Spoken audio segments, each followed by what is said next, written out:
Lesson 3 of Chapter 5 is going to be working with polynomials. And we're not going to divide yet, but we are going to add, subtract, and multiply them. I think it'll be very much review for you, so I'm not going to take lots of time on this particular video. We'll start by looking at adding and subtracting. Remember, like terms for polynomials, the variable parts must match. The order does not have to. But you do know that 3x squared y is not a like term with negative 2xy squared. If we were to write these expanded, this would have 2x's, this would have 2y's. So they are not like terms. And you knew that before. When you add and subtract, some people are very good at keeping track of it horizontally. Others like it vertically, and then their confidence boosts. We'll take a look at both ways. Okay, if you're going to subtract, I strongly urge you to add the opposite. So I'm going to rewrite that first one. And notice there's no x cubed term. So I'm going to leave a space when I do my arithmetic so that I don't accidentally add terms that are not like. The second polynomial, now I have an x cubed. Then it would be negative 3x squared, positive 6x, positive 3. And now that you have like terms lined up, it's just a matter of combining their coefficients. So 3x to the fourth minus 2x cubed minus 8x squared plus 4x plus 9. Usually with adding, it's often considered easier. But again, notice this is not a like term, so that does not combine with my 2x cubed. And the rest is pretty straightforward. Negative 5 and positive 3 would be negative 2x squared. Negative 2 and negative 6 would be negative 8x. 6 and negative 3 is 3. So parts of it look the same. We got 3x to the fourth in both. The red one we have negative 2x cubed. The blue one we have positive 2x cubed.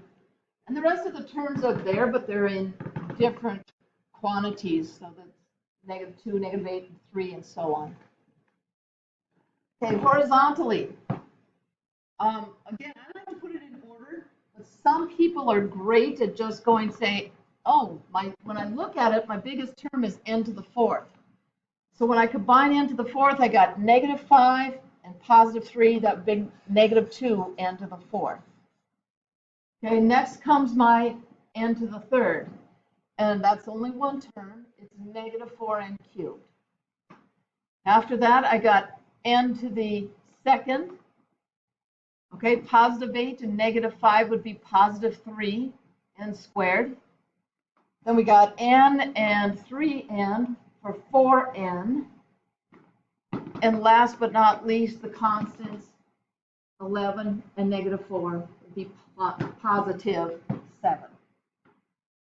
Okay, so now when we go to subtract, I am going to strongly urge you to rewrite the second one with adding the opposite. So that'd be negative 3n to the fourth, negative 3n, positive 4n cubed, positive 5n squared, positive 4. Okay? And as long as we've done that, some of you would have put that in order. That is a fine choice. Some of you will bring these down. I'm going to pretend I'm those of you that are very stubborn and confident. I'm just going to go through my n to the fourth first. That'd be negative 8 to n to the fourth. My next term would be my 4n cubed. And I'd have the 8n squared and the 5n squared for 13n squared. My n's, I got n and negative 3n for negative 2n. And then finally 11 and positive 4 for 15. Then we added and subtracted polynomials. If you have any questions, ask me. I could go through an example with you. If you want to see how you could do this easier, the thing I would do to make it easier is to line them up vertically like we did the first example and put them in order.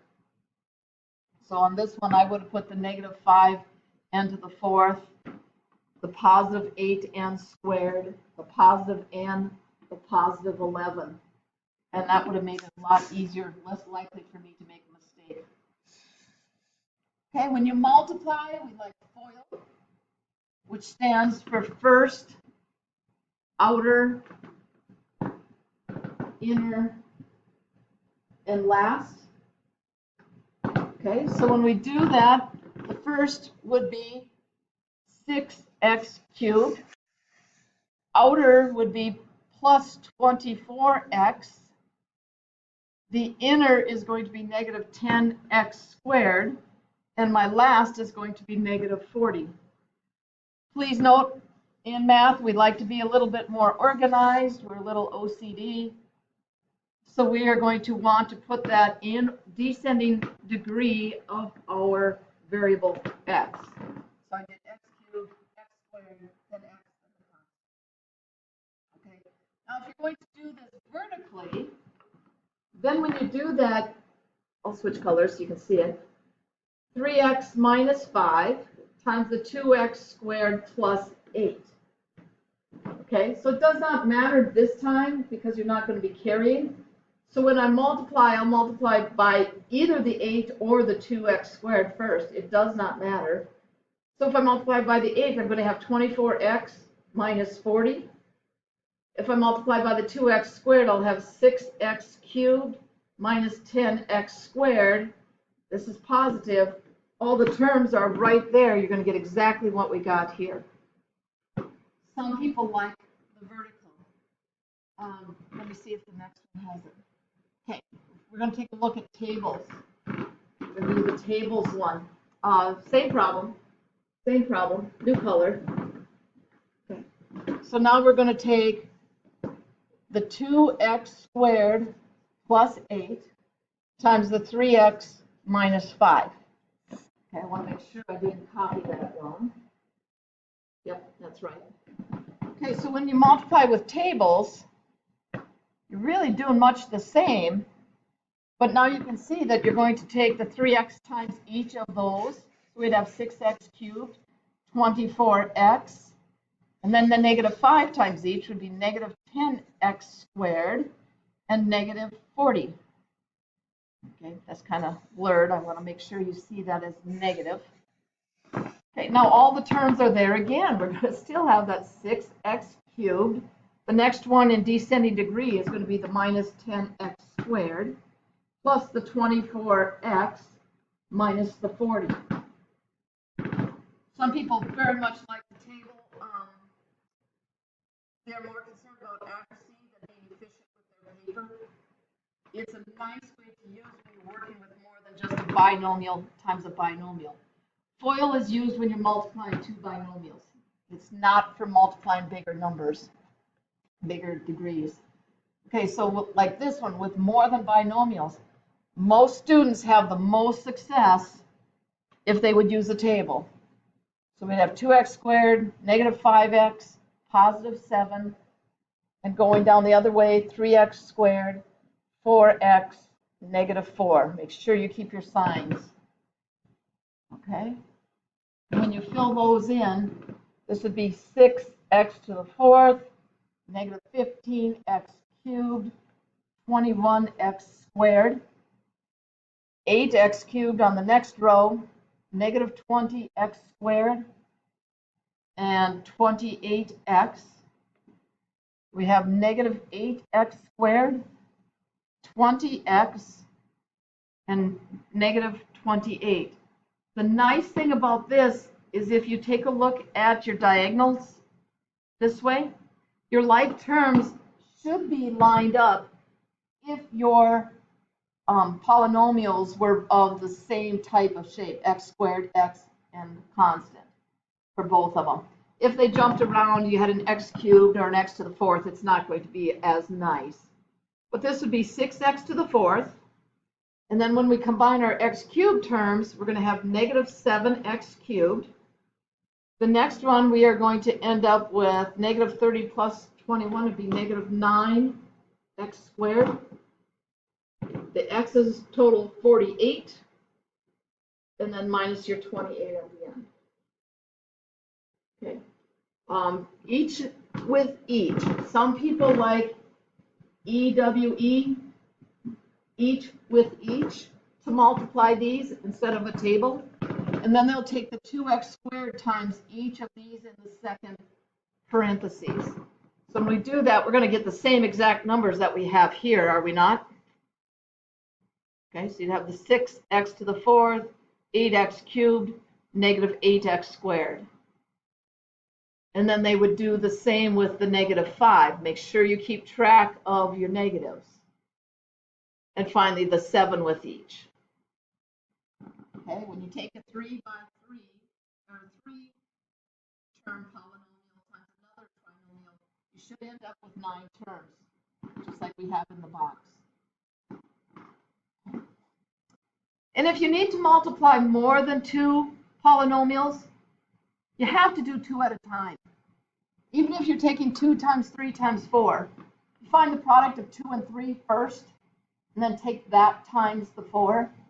The same thing applies here. Don't try to do too much. So 7x squared plus 28x minus 2x minus 8 would give us 7x squared plus 26x minus 8. And now we would take that times the other one. It does not matter which ones you multiply first. If you wanted to multiply the 2 positives first, you certainly could have. You'll get the same result.